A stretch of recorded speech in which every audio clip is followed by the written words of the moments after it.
In the bustling port city of Cyprus, around 300 BC, lived a tremendously successful merchant named Zeno. During a routine voyage from Phoenicia to Piraeus, his ship met a terrible fate, sinking with all its cargo. This event, completely out of Zeno's control, plunged him into despair. Now, imagine yourself as Zeno. How would you react if your life's work vanished in an instant? Anger? Sadness? A feeling that life and fate are conspiring against you? These are natural human reactions.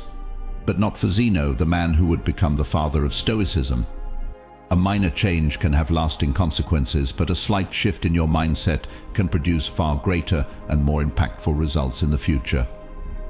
The core of Stoicism is the very definition of acceptance and what some might call indifference. After immersing himself in the works of Socrates and other great philosophers, Zeno developed and championed Stoicism.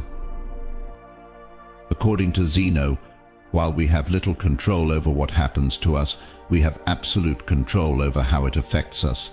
That's where we should focus our energy.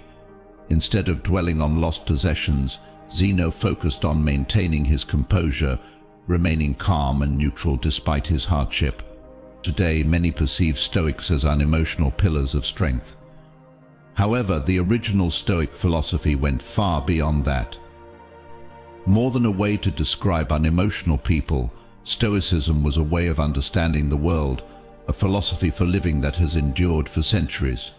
Stoic principles can be applied as effectively today as they were thousands of years ago, and the benefits are just as remarkable. Stoicism allows us to process negative emotions from unwanted experiences and transform them into thoughts that give us a unique perspective on the world. Perspective is everything, and each person's perspective shapes how they see the world. As the Stoics gathered and shared their philosophy in public spaces, their ideas spread. They believed that Stoic principles could benefit anyone, and there was no point in keeping such knowledge locked away. As a result, everyone from laborers to emperors could learn and embrace Stoicism, and so they did. Among the most notable Stoics were Epictetus, whose name meant acquired, and who had been a slave, Seneca, a renowned statesman, and Marcus Aurelius, a Roman emperor and one of the most powerful men who ever lived. The early Stoics practiced what they preached, actively fighting against segregation and social inequality. They even coined the term cosmopolite, meaning citizen of the world.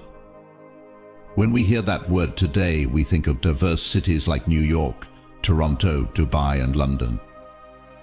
This is the kind of unity and inclusivity that the Stoics championed. Even in a time when it was uncommon, women were welcomed to learn Stoic philosophy and become Stoics themselves. So why are so many people drawn to Stoicism? In a world overflowing with unexpected events, emotions tend to cloud our judgment. We don't necessarily feel sad when bad things happen, but rather when bad things happen unexpectedly. Rain is a positive thing. It nourishes our plants, provides water for livestock, and keeps things cool and humid. But when a dark cloud catches you by surprise without an umbrella, it's never a pleasant experience. So why don't we start crying when it rains? Because even if the situation isn't ideal, we understand that rain is a natural occurrence. It's inevitable. We can't control it, and we accept that it comes and goes. Stoicism teaches us to accept things in a similar way. We must anticipate that bad things can happen. Imagine the worst-case scenario and find peace in knowing it's a possibility. One of the most well-known Stoic exercises is voluntary discomfort, designed to cultivate gratitude. Sleep on the floor, take a cold shower, or eat nothing but potatoes for a few days. This practice helps you understand that no matter how difficult things are, you will survive and potentially even thrive if your mindset is right.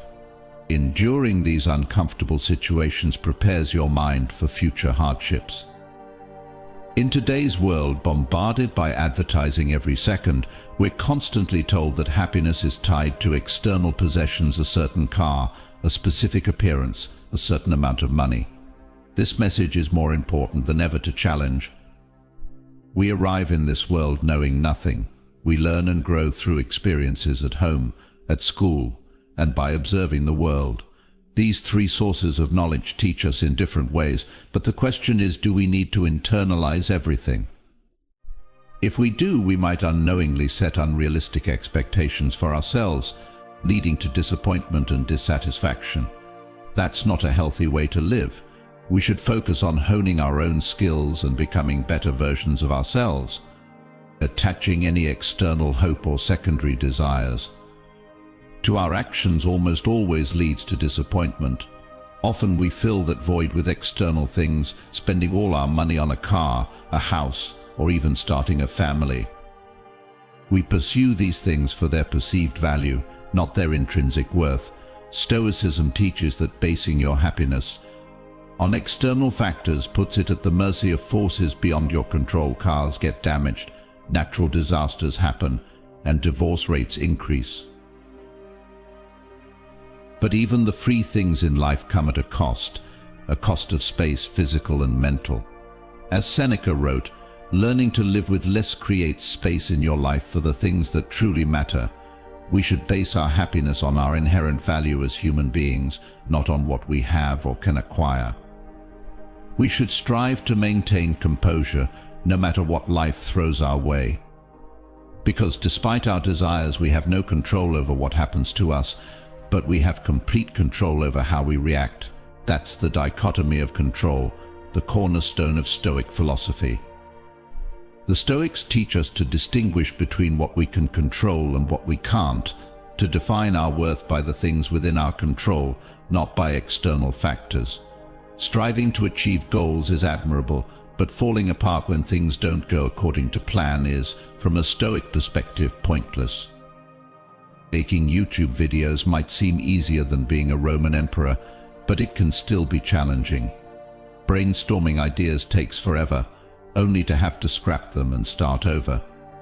Script writing, editing, recording, thumbnails, everything falls on you until you hit upload. Then the power shifts to the YouTube algorithm.